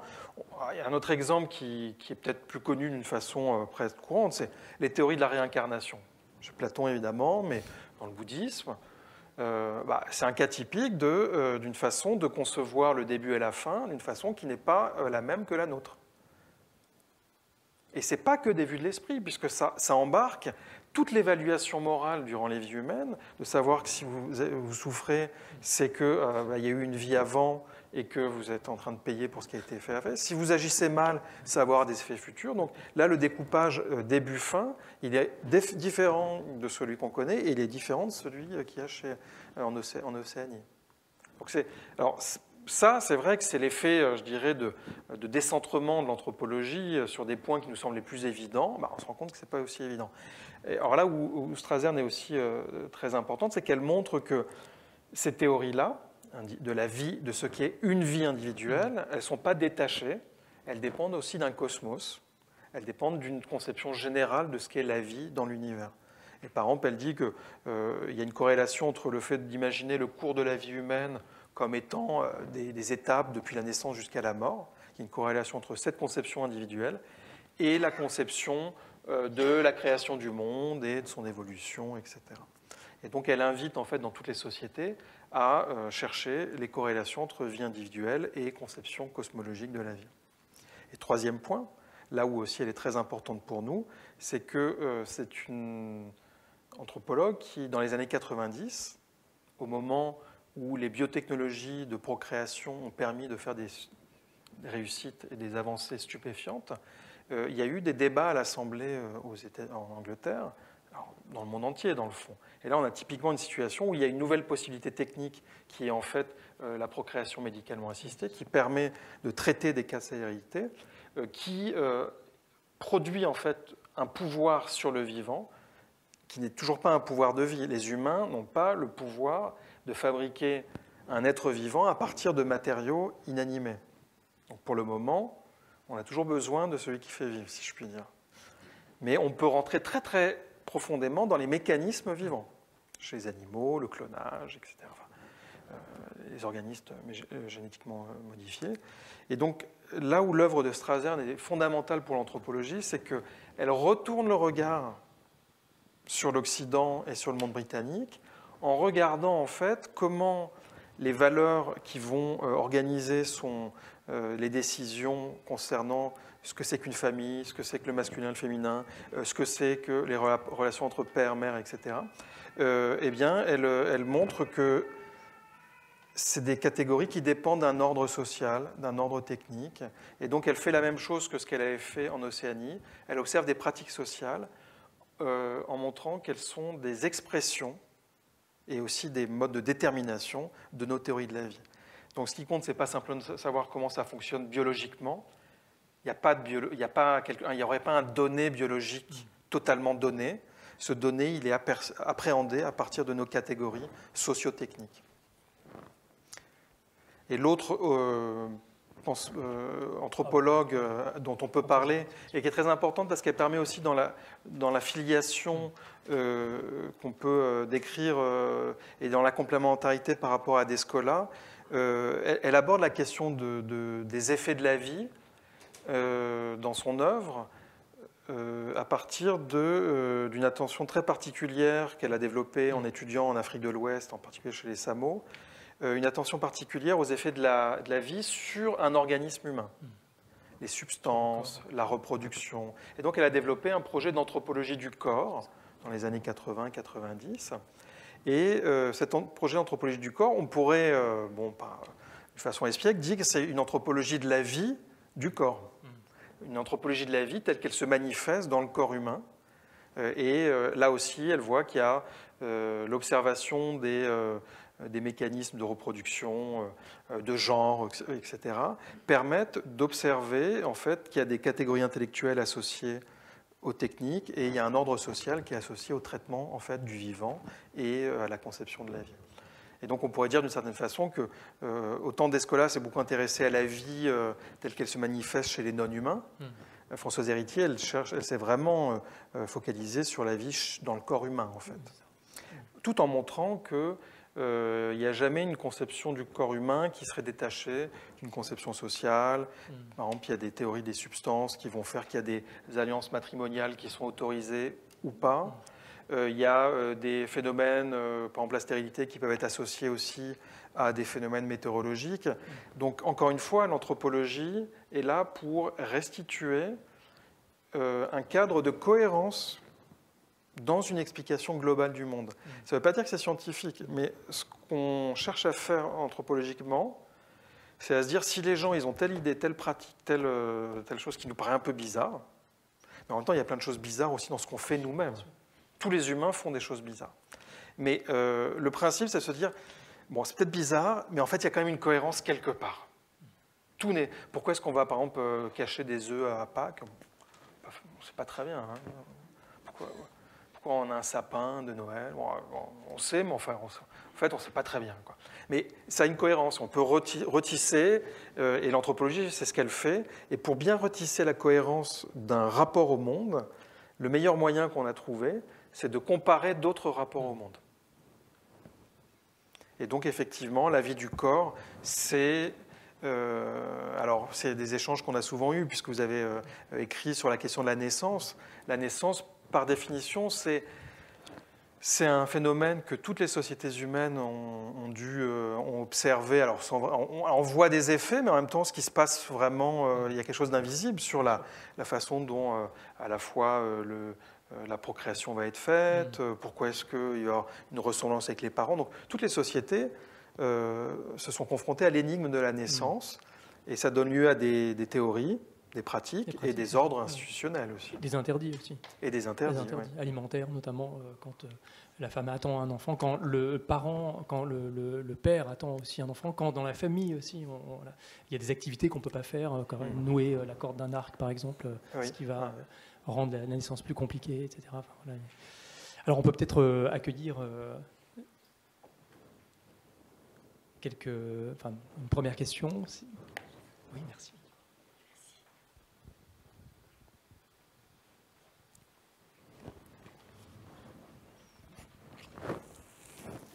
Alors, bonjour. Alors, tout d'abord, merci. J'ai trouvé cette présentation passionnante. J'avais juste une question qui peut être peut-être un petit peu naïve. À un moment, vous avez dit que l'anthropologie n'était pas subordonnée à la biologie du point de vue de la définition de la vie. Et je me demandais si, du coup, il y avait des exemples de vivants au sens de l'anthropologie qui n'étaient pas au sens de la biologie, et réciproquement. Est-ce que vous pourriez donner des exemples? Vous avez parlé un moment du virus, mais le virus, c'est un petit peu un cas limite en biologie. Donc, là, je pensais plutôt peut-être à des robots anthropomorphes qui sont utilisés à des fins thérapeutiques, par exemple, ce genre de choses. Est-ce que ça rentre dans votre cadre d'études? Alors complètement. Alors je répondrai en deux temps. Déjà le premier, quand je dis que l'anthropologie est pas subordonnée à la biologie, c'est-à-dire que l'objet que j'assigne à l'anthropologie de la vie à ce stade, qui est un objet disciplinaire, c'est d'ordonner la façon dont les humains objectivent la vie. Donc autrement dit, vu que les sociétés humaines elles sont devant la vie dans leur corps et la vie des animaux et des végétaux, elles ne sont pas restées comme ça inertes, mais elles ont produit des savoirs, des techniques et des institutions. Ça, on peut l'étudier. Donc c'est cette objectivation qui, à mon avis, déjà, il y a du boulot, en fait. En même temps, on ne peut pas mettre de côté le fait que les humains sont des êtres vivants et qu'ils ont été eux-mêmes, dans leurs pratiques socio-techniques et aussi cognitives, ils ont été façonnés par l'évolution. Et donc là, il y a un autre programme de recherche, mais qui n'est pas anthropologique, qui est interdisciplinaire, qui est de définir comment les humains se sont humanisés dans un règne d'êtres vivants. Et donc là, il y a des travaux qui existent déjà sur la question de l'évolution, à la fois la transition des techniques entre le monde animal et le monde humain, le fait qu'il y ait des sociétés animales, le fait qu'il y ait aussi une origine biologique de la cognition humaine. Donc là, il y a tout un ensemble de recherches que je ne mésestime pas et que je les mets temporairement de côté parce que mon objectif est disciplinaire. Mais dans des collaborations interdisciplinaires, je pense qu'il y a beaucoup de choses à trouver. C'est pour le premier élément de réponse. Mais pour le deuxième, comme je donne une définition de la vie qui est une définition en fait,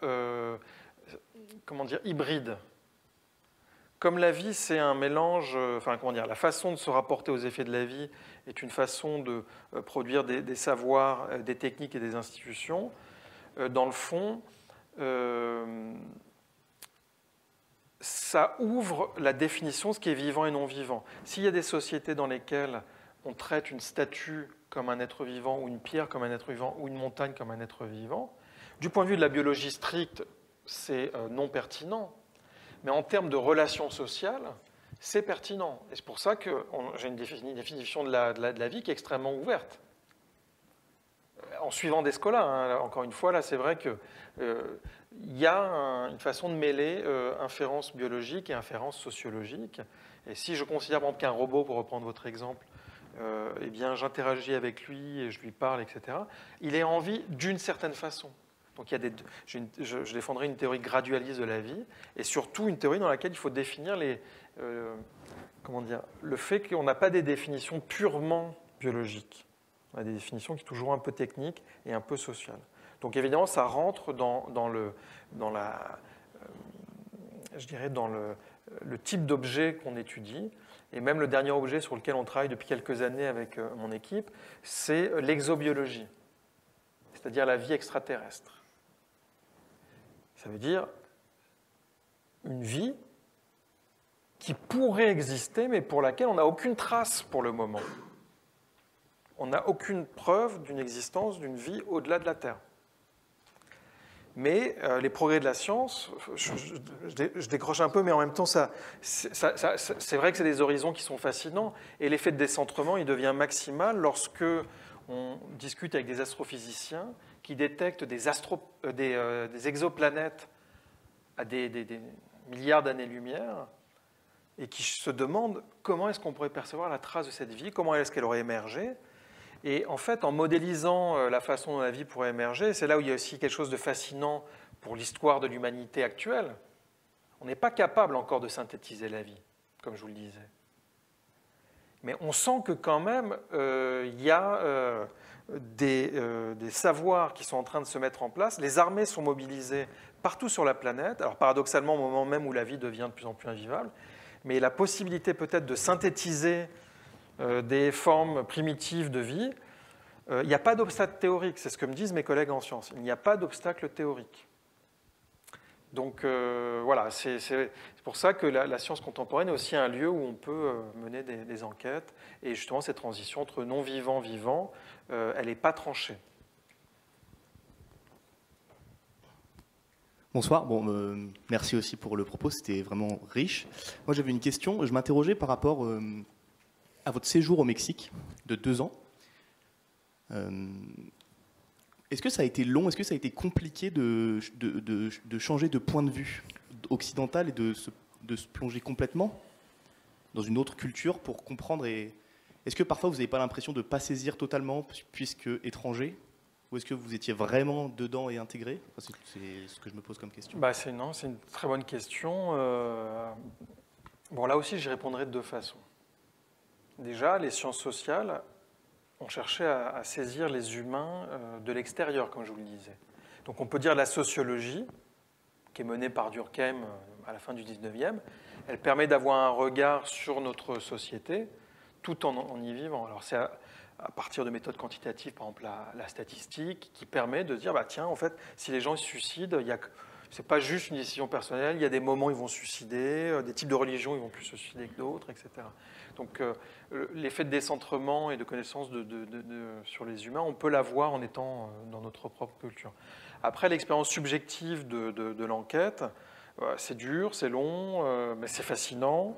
Là, c'est la dimension psychologique. Bon, il y a quelque chose il faut être faut aimer ça. On pousse à un degré d'absolutisme l'idée de s'accoutumer à un mode de vie, à une langue. Alors, en fait, vous aviez la réponse dans votre question, c'est-à-dire qu'on n'est jamais complètement intégré. Je ne peux pas parler le miré comme un enfant qui est né, je ne peux pas faire de cette culture quelque chose qui soit ma culture. Donc je vais aussi loin que je peux. Et en fait, on va très loin, c'est-à-dire que on se surprend à un moment donné à penser, avoir des goûts alimentaires, on se sent à un moment parti. Et puis les gens, malgré tout, quand ils vous voient tous les jours, même si je n'avais pas la même couleur de peau, bon, j'étais quelque part intégré dans le groupe. Et je pense que comme mon statut était quand même, enfin plutôt mon activité était de passer mes 24 heures à observer ce qui se passait, de la même façon que Durkheim a produit un savoir sur la société occidentale que les gens n'avaient pas forcément, de fait, moi je voyais des choses que les gens ne voyaient pas, puisqu'ils n'y prêtaient pas attention. Même que si quelqu'un venait chez moi ou dans mon laboratoire me regarder pendant 24 heures ou 24 mois, il me dirait des choses que moi je ne vois pas. Donc malgré tout, c'est-à-dire que le fait d'être... on n'est jamais intégré, mais le fait de ne pas l'être permet de plus voir des choses. C'est-à-dire que précisément... Alors là, maintenant, je me trouve dans la position du directeur de thèse. Donc je pousse mes étudiants à partir de 2 ans, certains renaclent, etc. Puis ils m'appellent et ils me disent « Oui, mais là, ils ne répondent pas à mes entretiens. » Alors il y en a un qui est dans un village à côté du mien. Il travaille sur le maïs. Et puis il me dit « Oui, mais en fait, je leur pose des questions, et puis ils n'ont jamais le temps. » Et je leur dis « Mais oui, mais ils ne sont pas là pour vous aider à faire votre thèse. C'est vous qui êtes là pour comprendre ce qu'ils font. » Et en fait, bon, voilà, il y a un temps comme ça, on va comprendre un petit peu. Et donc, oui, mon point, c'est parce qu'il dit, oui, par exemple, parfois je suis impatient, parfois je suis insatisfait. Et je lui dis, mais là, il y a justement ces moments où votre subjectivité, il y a quelque chose que vous ne comprenez pas, il y a quelque chose qui vous choque, quelque chose qui vous agace. Je dis, ça c'est le matériau sur lequel la réflexion ethnographique doit se produire. C'est pour ça que tout à l'heure je disais que c'est une activité objective, c'est à la fois recueillir un mythe, recueillir une parole rituelle, donc il y a bien une objectivation selon les règles de la linguistique, etc. Mais en même temps, les cauchemars que je faisais, ça rentrait aussi dans mon analyse des phénomènes. Parce que je me suis rendu compte dans mon carnet de terrain que, en fait, à chaque fois que j'allais à un sacrifice, le lendemain, j'avais des cauchemars absolument terrifiants, où j'étais moi-même en fait le sacrifié. Et puis après, en creusant, je me suis rendu compte dans mes descriptions, c'est pour ça qu'il faut tous les jours il faut noter quelque chose, parce qu'il y a des choses qu'on ne voit pas très bien ce qui se passe. Et puis en fait, je me suis rendu compte qu'à chaque fois les premières fois qu'on montait au sommet de la montagne, on se répartit, on marche pendant 5-8 heures, on prend l'alcool, on prend le mezcal, on prend des tortillas, et moi on me donnait toujours le coq. Alors je disais, ah oui, c'est rigolo, et puis c'était une fois, 2 fois, 3 fois, et puis à un moment évidemment, quelqu'un m'a dit, ah, en fait ça pourrait être toi qu'on sacrifie, en rigolant. Mais voilà, on a une place. Voilà, donc là, j'étais intégré à la place potentiellement du sacrifié. Et à la fin de 2 années, j'ai compris comment on faisait un parcours rituel qui implique des dépenses de prestige. On achète à manger, on invite 50, 60 personnes.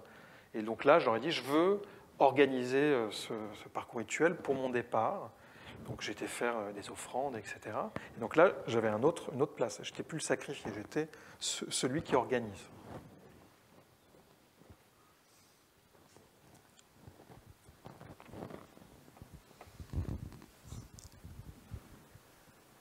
Oui, bonjour, merci pour votre intervention. Du coup, ma question elle rejoint un peu celle de monsieur. Moi, je voulais savoir par rapport à l'objectivisation des données, que ce soit sur les techniques ou peu importe le fait social que vous observez. Au tout début, vous avez dit que vous étiez plus dans un travail de labo, en bibliothèque, donc en fait, vous étudiez des choses rapportées. Ensuite, quand vous avez fait de l'ethnographie, c'était de l'observation un peu participante, totalement. Vous étiez aux premières loges. Moi, je voulais savoir si vous avez observé si vous avez trouvé ça plus pertinent pour récolter ces données ou enfin, je ne sais pas comment expliquer, mais est-ce que vous trouvez... Oui, est-ce que ça valait la peine de passer 2 ans là-bas? Est-ce que j'aurais pas pu, juste en lisant les livres, trouver les mêmes solutions? Voilà, non. Alors là, je peux vous dire non. Sinon, on est peut-être un peu bébête, mais sinon, on ne partirait pas sur le terrain aussi longtemps. C'est-à-dire qu'il y a... Le terrain, c'est pas juste... Alors, il y a un côté mystique, rite d'initiation entre anthropologues, et on voit très bien, entre les anthropologues, il y a ceux qui ont fait du terrain, et ceux qui n'en ont pas fait. Donc il y a des philosophes qui se piquent d'être anthropologues. Le fait qu'ils n'aient pas de terrain, c'est rédhibitoire. Donc il y a un côté de rite de passage. Mais c'est pour des bonnes raisons. C'est-à-dire que la manière d'élaborer des questions théoriques, eh bien, elle est spécifiquement liée à l'observation d'un cas singulier. Et donc, tant que vous n'avez pas fait cette expérience, non seulement vous n'avez pas démontré que vous avez votre capacité à théoriser à partir d'un fait, mais surtout, vous êtes un très mauvais lecteur des travaux des autres. Et c'est pour ça que ce livre est aussi un livre de lecture, qui en fait, c'est les prolégomènes d'un autre livre. Mais plutôt que de dire, voilà, moi je vous ramène ma théorie de la vie, je me dis, que disent les anthropologues par rapport à la vie? Quels sont les faits empiriques sur lesquels ils s'appuient? Et comment est-ce qu'ils les conceptualisent? Et donc j'évalue en fait la cohérence, à la fois la solidité des données ethnographiques et puis les conclusions qu'ils vont en donner. Et en fait, parfois, on se rend compte que des personnes, il n'y a pas de données ethnographiques, tout de suite, ils ramènent Bergson ou Merleau-Ponty il y a un cadre théorique, mais il n'y a pas le socle empirique. Et pour vous donner un exemple très précis, donc j'ai travaillé sur les questions de sacrifice. Vous mettez sur Google Scholar ou à la bibliothèque de la Sorbonne, sacrifice, vous avez 5000 références. Alors évidemment, au début de la thèse, on se dit, on va lire, alors on lit. Puis il y a plein de textes, sacrifice. Alors il y a des textes ethnographiques, puis après il y a plein de textes de philosophie, mais même d'anthropologues, qui citent le sacrifice chez un tel. Et donc ça devient une sorte de monde hypertextuel où le mot sacrifice devient le fil rouge. Et en fait, la description effective de ce que font les gens dans un sacrifice, elle est rarement posée, sauf dans quelques très bonnes ethnographies. Quand je suis arrivé sur le terrain, j'avais déjà un peu conscience de cette impasse sémantique, mais je me suis dit, c'est bien gentil, mais comment je peux décrire les choses? Et en fait, en observant ce que faisaient les gens, en les écoutant, je me suis dit qu'il n'y avait déjà pas un mot pour dire sacrifice, qui était... Ils disent, moi, ça dépositar. En miré, c'est on va déposer. Donc il y a l'idée d'un dépôt cérémoniel. On dépose des aliments, on dépose des... Et en fait, dans mes observations, et puis je filmais, je décrivais tout ce qui se passait. À un moment, je me suis rendu compte qu'il y a toujours 2 moments. Il y a un moment, pardon pour les âmes sensibles, où on coupe la tête du dindon ou de la volaille. Et il y a un moment, il y a un flux sanguin qu'on va répartir sur le dépôt cérémoniel. Et en fait, ces deux moments qui sont conceptualisés, qui ont une fonction, un rôle symbolique, etc. Et donc, quand j'ai fait cette observation, je me suis dit la catégorie unitaire de sacrifice, qui est un peu une sorte de catégorie englobante, elle n'est pas adéquate à décrire ce que font les gens. Et de la même façon, je me suis dit, mais là, ils font ça, et après, il y a un repas.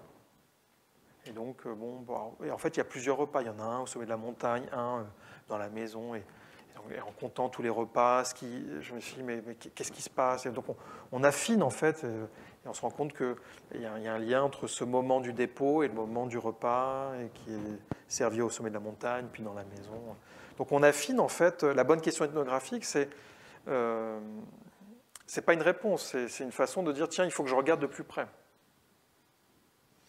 Et donc là, il y a un effet, et on regarde de plus près, on a une nouvelle question, et puis donc oui, il faut passer du temps.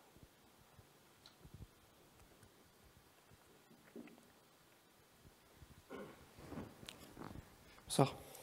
J'avais une question par rapport au devoir d'anthropologie, plutôt à l'action d'aller dans un autre pays, puisque vous étiez un étranger dans un autre pays. Est-ce que, justement, en étant un étranger et en étudiant la culture d'un autre pays, vous pouvez comprendre en plus de choses que le natif qui y vit dans sa culture?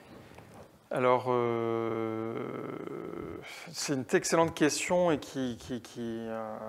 alors, bon, déjà, j'ai répondu tout à l'heure, c'est-à-dire que si vous engagez dans si votre vie, c'est d'essayer de comprendre le fonctionnement social des humains, vous êtes natif d'une société, vous allez avoir plus de connaissances que quelqu'un qui n'est pas sociologue. Donc, dans le fond, il y a bien un différentiel. Après, ça pose une autre question qui est de savoir, effectivement, comment est-ce qu'on dialogue avec les savoirs que les sociétés qui ont des savoirs non occidentaux ont pu développer. Et donc là, il y a beaucoup de réflexions sur la question de la restitution, sur la question aussi de la coélaboration des savoirs. Ouais. Alors, dans le temps, on parlait d'informateurs. C'était un petit peu, j'arrive, je prends des notes, et puis, évidemment, on participe, on vit avec les gens, mais il y avait quand même l'idée d'un savoir qui était quand même très extrait pour venir après être diffusé en Occident. Et les choses ont considérablement changé. Déjà parce que la place de l'anthropologue, elle est questionnée. Parce qu'il y a des intellectuels locaux depuis longtemps qui ont produit des savoirs réflexifs sur leur société. Et pour être tout à fait franc, c'est un parcours aussi que j'ai eu depuis 2005, d'entrer en dialogue, d'intégrer davantage ces savoirs, d'avoir des enquêtes menées avec des collègues, des étudiants Mireille. Alors il y a un moment, j'ai été un petit peu sommé de m'expliquer, et donc c'était un moment intéressant, puisque pendant le Covid, je reçois un mail de jeunes Mireille que je connaissais, et qui me disait... Alors c'était marrant, parce que quand j'étais sur le terrain, on est naïf au début. Je voulais des choses traditionnelles. On peut comprendre, je me disais, voilà, j'ai lu dans les textes des sociétés avec des modes de vie qui sont très différents. Donc j'allais plutôt voir des personnes âgées et je regardais les jeunes qui avaient Internet ou qui allaient étudier à l'université en me disant, ah là, on est en train de perdre quelque chose, etc. Mais bon, c'était une naïveté de ma part.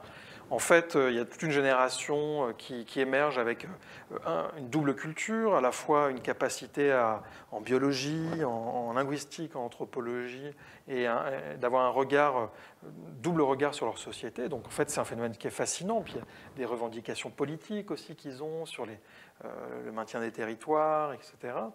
Et donc pendant le Covid, ils m'envoient un mail en me disant, on a lancé un nouveau programme sur YouTube. Alors vous pouvez voir si vous voulez voir l'anthropologue à l'œuvre, mais c'est en espagnol. Et le titre ils me disent, on fait une série, et le titre c'est entrevistar el entrevistado, interroger l'enquêteur. Donc un côté réflexif, mais malgré tout, surtout j'avais vu le premier, je suis passé en deuxième, donc le premier en fait, ça a commencé, en gros, toi t'es venu, t'as pris des trucs pendant 2 ans, tu pars, on ne sait plus où t'es, donc maintenant tu vas nous expliquer, devant, il y avait quand même, je sais pas, 100 personnes, des jeunes, etc. Et donc la fois suivante, alors j'ai beaucoup préparé, puis je me disais, mais en fait, potentiellement, on va me reprocher justement d'être parti, de ne pas avoir partagé. Bon, il se trouve que j'avais laissé toutes mes archives sur place, que je les ai données, que j'avais des bonnes relations. Mais malgré tout, j'ai eu à défendre des critiques qui m'ont permis de comprendre un point qui distinguerait l'anthropologie française et l'anthropologie anglo-saxonne, enfin plutôt nord-américaine. Parce qu'on me disait à un moment donné, oui, mais en fait, vous les anthropologues, vous venez nous expliquer comment vivre. Ce qui rejoint un peu votre formulation, mieux comprendre que les gens, ce qui est bon. Et il faut savoir que l'anthropologie nord-américaine a été adossée sur des programmes d'anthropologie appliquée très très forts de transformation sociale. Et donc, de fait, les anthropologues étaient quand même dans une perspective d'évangélisation ou associée de colonisation, en vérité. Et donc, le rejet de cette pratique de l'anthropologie me semble tout à fait légitime. Alors, il y a eu dans l'anthropologie française un lien entre la colonisation et le fait qu'il y ait des fonctionnaires ou diverses catégories de personnes qui étaient sur place et qui participaient à l'entreprise coloniale. Donc, je ne veux pas du tout mettre de côté ce qui s'est passé en France. Mais si je prends par exemple la démarche de Descola et celle que je peux avoir en allant chez les Miret, et c'est ce que je leur ai dit, et finalement c'est un argument qui me semble avoir été entendu. Je leur ai dit, mais nous, on ne sait pas très bien comment s'y prendre avec la nature, on est en train de tout détruire, on se pose des questions sur les façons d'organiser une société plus juste, on n'a pas les clés, on n'a pas de leçons à donner à qui que ce soit. Moi, je viens chez vous pour comprendre comment ça se passe. Et ce n'est pas juste un effet rhétorique, c'est que de fait, on est dans une situation, sans tomber dans un romantisme totalement comme ça, abstrait, on a besoin de partager les expériences des autres et de comprendre comment ils les mènent. Pas pour les appliquer telles quelles, mais pour avoir un creuset analytique qui est de se dire qu'est-ce que c'est que d'être humain sur Terre, dans des milieux de vie qui sont différents. Et donc, moi, je dis à ces jeunes étudiants, moi, en fait, je n'ai pas vraiment de leçons à vous donner. J'ai appris de vous, je vous en remercie. Ça peut permettre de... Comme on voit, il y a des mouvements qui, dans les ZAD en Occident, peuvent s'appuyer sur une connaissance d'autres écosystèmes. Donc, il y a des expériences partagées, en fait. Et dans le chat YouTube, au moment où je présentais, il y avait une Mexicaine qui était dans une université en Angleterre, et elle dit, oui, mais ça n'empêche pas, vous êtes quand même le white saver, c'est-à-dire le blanc sauveur. Parce que dans l'anthropologie appliquée, il y avait cette idée que les populations américaines arrivaient pour sauver la sous-alimentation, la surmortalité, avec des solutions clés en main. Moi, je dis, non, moi, je ne sauve personne. De fait. Donc, mais c'est une très bonne question parce que ça pose aussi des questions sur savoir voilà, comment est-ce qu'on restitue correctement, comment on maintient la réciprocité avec les gens qui vous ont accueillis. Alors il se trouve que je rentre aussi dans ma génération, la façon de faire du terrain. Alors c'est pas simplement parce qu'il y a Internet, mais c'est qu'on est tous maintenant dans des situations où les gens qu'on a connus sur le terrain, on les voit à Paris. Et c'est pas arrivé à Lévi-Strauss ou c'est pas arrivé à Descola. Moi, j'ai des enfants de Miret qui ont fait des licences à la UNAM, qui ont eu des bourses pour venir en Europe. Ils sont venus à Paris, ils m'ont dit, est-ce que tu peux m'héberger? Évidemment, je les ai hébergés. Donc, ce qui est aussi un plaisir d'avoir d'aller au bout de la réciprocité anthropologique.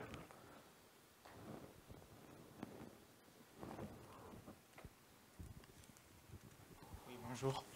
Je voulais vous poser une question par rapport à justement la question du politique, parce que c'est vrai qu'on peut avoir une position déontologique de réciprocité qui est personnelle, etc.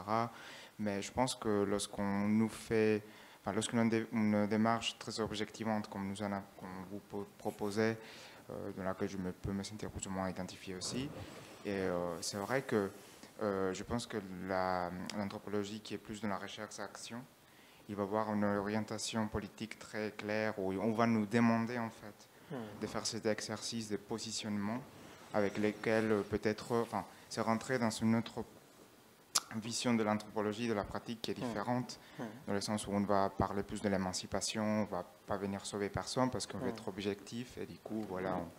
Mais effectivement, en dehors de ce choix que j'entends que c'est personnel pour chaque personne, qui est très intéressant, comment vous placez le politique en fait? Comment on construit le pouvoir? Comment vous expliquez le pouvoir dans votre théorie pour avoir une démarche dialectique? Non, c'est une excellente. Alors je vais à nouveau répondre de deux façons. Je pense que dans l'anthropologie sociale, il y a un éventail d'options théoriques. Et en particulier, j'ai beaucoup travaillé avec Vinadas, qui est une anthropologue qui justement s'intéresse à la vie, pas simplement l'agriculture ou dans des sociétés un petit peu comme ça, presque idéalisées. Elle étudie comment les vies humaines sont des vies mises en danger dans des situations de conflit, de crise. Didier Fassin est aussi quelqu'un que j'ai invité dans mon séminaire et sur lequel je parle de ces deux auteurs. Alors, dans le fond, c'est sûr que j'ai toujours une approche, quand on était formé dans un laboratoire qui fait l'anthropologie comparatiste, il y a quand même quelque chose de très mesuré. Bon, après, voilà, c'est une façon très mesurée de ne pas me confronter à des actions politiques parce que, d'une façon assez prudente, je dirais que je n'ai pas toute la connaissance pour le faire. Je pense que je n'ai pas le temps. Puis il y a une forme d'efficacité que je pense être supérieure en faisant de la recherche qu'en faisant de la mobilisation politique. Cela étant dit, et ça me distinguerait, je dirais, par rapport à certains structuralistes pur sucre, c'est que grâce à la vie, j'intègre dans mon schéma comparatiste cette dimension, disons, biopolitique, cette dimension conflictuelle, cette dimension de la vulnérabilité, et le fait que lorsqu'on parle de la vie, ce n'est pas simplement les systèmes écologiques tels qu'ils fonctionnent bien. C'est des guerres, c'est des viols, c'est des situations de colonisation, et donc je pense que ça doit être absolument au cœur de l'anthropologie de la vie.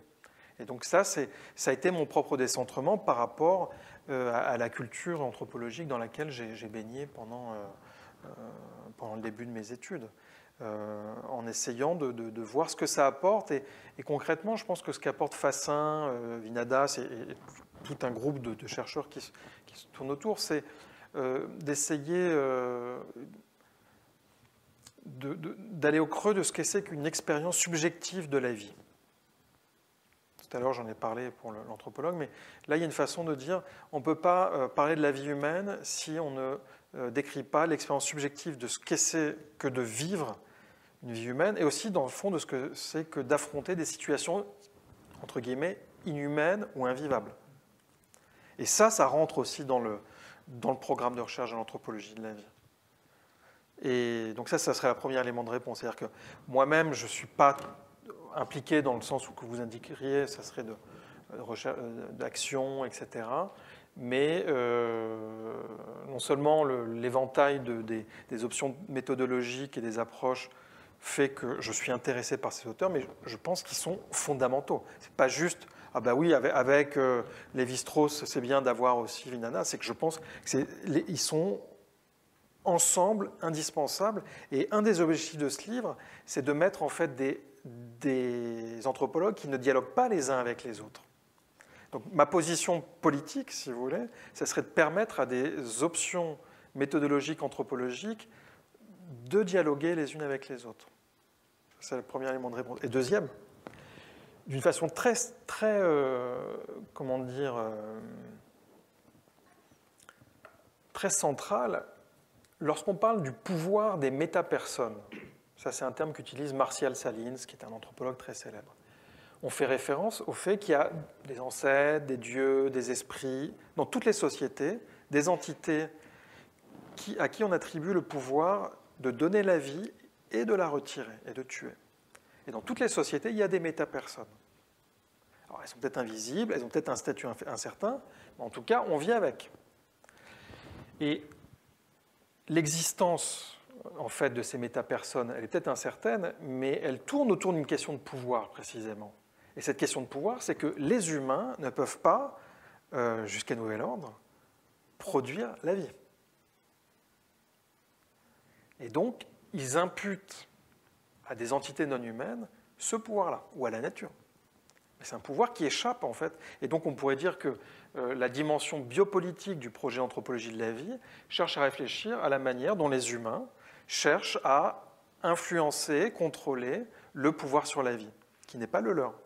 Alors, il y a une institution très connue dans l'anthropologie qui est la royauté sacrée, qui consiste à dire qu'il y a le roi qui est en charge de la prospérité, de la santé, de la multiplication des récoltes, etc. Bon, bah ça, c'est un bon exemple d'une biopolitique ou d'une cosmo-biopolitique, c'est-à-dire d'une organisation sociale dans laquelle il y a le roi et en fait toute une série de subordonnés qui cherchent en particulier à travers l'activité rituelle, à favoriser la vie. Mais ils ne peuvent pas agir directement. Le roi n'a pas le pouvoir d'agir sur la vie. Il a un pouvoir d'intercession. C'est pour ça que le roi peut être associé à un prêtre ou un spécialiste rituel pour essayer d'activer quelque chose qu'on ne peut plus activer. Et donc le grand point de bascule dans les sociétés occidentales actuelles,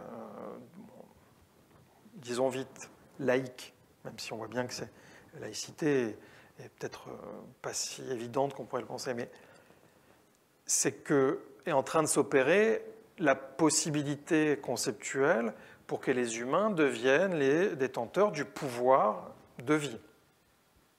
Comme disent mes collègues chimistes, il n'y a pas d'obstacle théorique pour qu'on ne le fasse pas.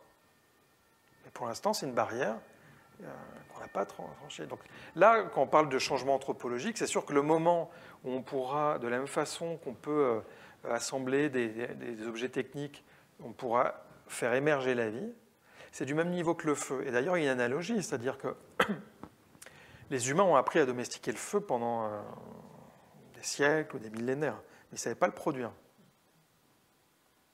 On est dans la même situation par rapport au vivant. On domestique quelque chose qui existe, qui se reproduit de façon stupéfiante sur toute la planète, on n'est pas capable de le produire.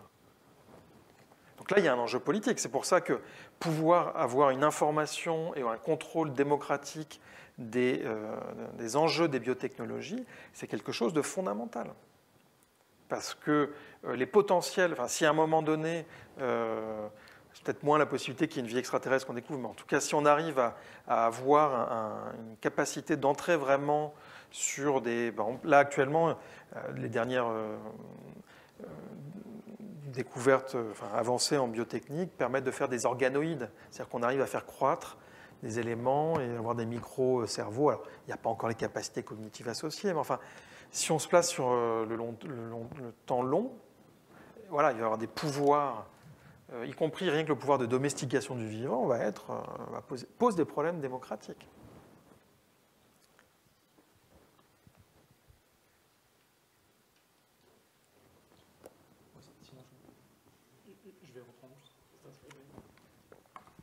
Peut-être en attendant qu'il y ait d'autres questions, pourquoi pas, ou s'il n'y a pas d'obligation. Moi, j'avais une question sur justement le statut de ce livre, on en a un peu parlé là.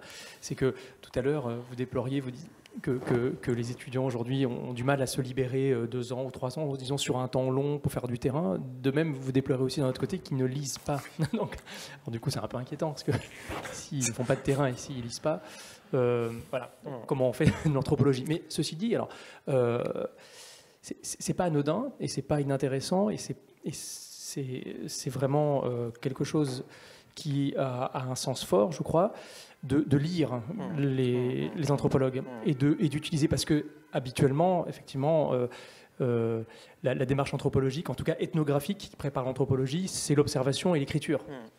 L'observation, donc sur le terrain, et l'écriture pour produire le matériau, mais la lecture et la lecture des autres anthropologues.